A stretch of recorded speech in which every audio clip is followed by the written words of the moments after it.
Hi, Deb, it's Terry.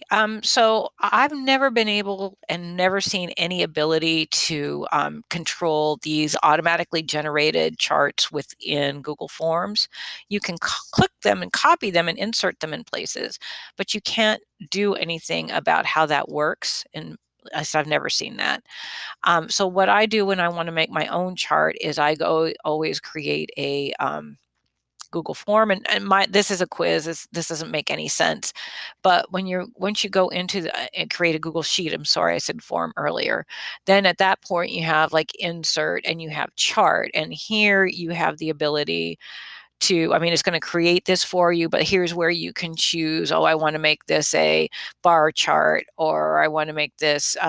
You have a lot of customization here. So I think you must have in the past gone into the Google Sheet that's affiliated with the Google form that you, if you haven't created it yet, you just create it right there in the responses tab.